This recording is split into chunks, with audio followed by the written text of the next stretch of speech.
In this video, I'm going to be sharing with you some of the most overpowered duo loot routes in Fortnite Chapter 3. These can be used for solos or they can be used for trios, but this video is meant for duos.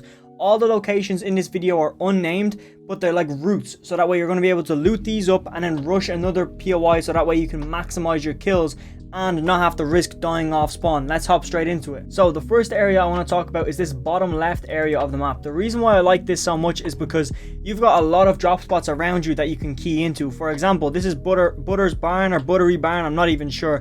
You've got this little house right here, you've got this house right here, and you've got all of this just general area down the bottom, okay? Now let me just show you something. When I go into this menu and I pull out the chests, so let me go in here, open up the, not all the spawns, Jesus, we'll go into chests and we'll put this away. You can see that there's a lot of chests in these little small areas. So if you were to land here with your duo, for example, and if you were to land right here on these two, let your other duo take these two and let him go down this path and collect all of these chests and let him loop back around to this centerpiece, and you do the same thing where you go around and you loop back to the centerpiece and find an optimal way to loot this. Obviously I'm not giving you an optimal way, I'm just kind of roughly explaining things because I don't want the video to be too long, and then together you guys can just, you know, go at your way. So this bottom left area of the map is the most overpowered area for loot routes. Now let me just explain why. You obviously have Butter's barn right here, which is a great drop spot. You've got this other drop spot with 6 chests. It's not too bad for solos or even duos because you can split it with Butter's barn like so, and then it's a really good drop spot. On top of that, then you just have every other little chest down on the bottom of the map. Now the thing I like about this area is the fact that you can be creative and make your own loot route depending on the way you want to go. So for example, one of your players can land here and he can go get this chest, go down, get this chest, and loop all the way back around to this lake.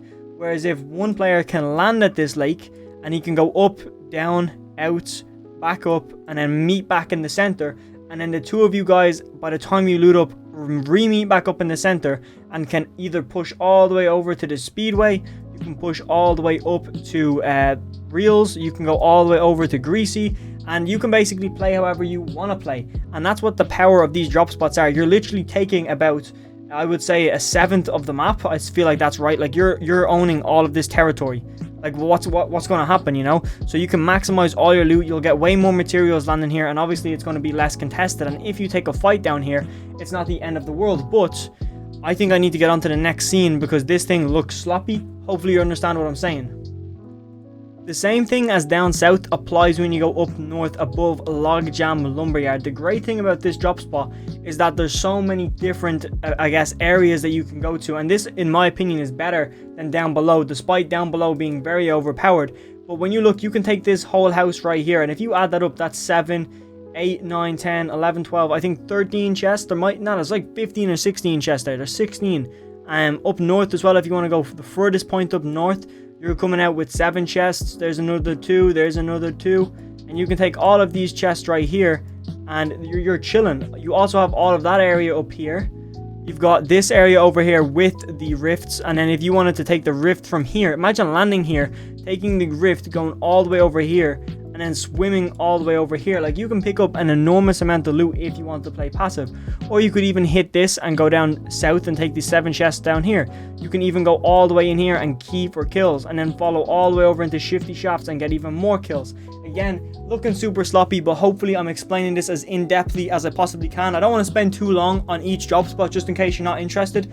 But if you feel like asking questions, go for it down below in the comments. I answer every single comment, so feel free to ask away. Even if you have 2 or 3 questions, go for it. But basically, that's the simple premise of landing up north if you're trying to play passive. And you can flip it, where you can use a passive spot and play super aggressive. So if I completely wipe this, you'll notice that this is genuinely a passive spot. You might get 1 or 2 teams here, but from here you can key into Sunny Steps, and that's super effective. But then from Sunny Steps you can key back into down here in Shifty Shafts. From Shifty Shafts you can key all the way over here. Obviously you have to make sure a zone is with you when you're trying to make a decision like this, but it's weird how something so passive can lead to a huge amount of kills if played correctly. Or you can really analyze as you're flying through the sky where people land. So obviously you've got drop 1 over here, you've got drop 2 over here, and drop 3. So as you're, like, I guess, just imagine this is you just gliding, you're gliding, and if you have a flick and look in there, or if you look in there, or if you keep looking and check over here, you can analyze and be like, okay, most people landed here, so that's where we want to key this game. And if you can do that and you land here and then you key all the way back down, you're going to maximize those kills way better than I can even explain on this graph right now. But let's get into this final little location. This right here can be argued as the most overpowered drop spot on the map, and it's also the largest drop spot on the map. But imagine if I put a line right here, right down this road, even not even, bro, that's actually too much. If I went like this and cut in here, look at all of those chests, man. That is a lot of chests. And imagine playing duos or trios with that. Like, that's crazy. Like, the fact that you can land here, pick up 14 chests, key over here, and now you're up at about like 20 or 30 chests, and then you can go for kills. Or you can pull off stuff like landing in this area as a solo, pushing over here and collecting all of these chests. Like, that's crazy. Even just landing here and then keying to these chests and collecting them all, and then keying up, taking these 2 chests. Like, you can put together so many different routes that are overpowered. You can even take these all the way up here. There's going to be rifts here, by the way. There's a lot of rifts around this area. From these rifts, you can key Sunny, or from these rifts, you can key all the way over here and take this whole buggle spot out of it, which is one of the best drop spots on the map. So there's so many different ways you can play that. Imagine if you had this whole area and split it between a trio. Like, that's kind of crazy. If I was to split this location between a trio, this is how I would do it. I would have one guy land on this whole island. I would have another guy land all the way down here in this little area.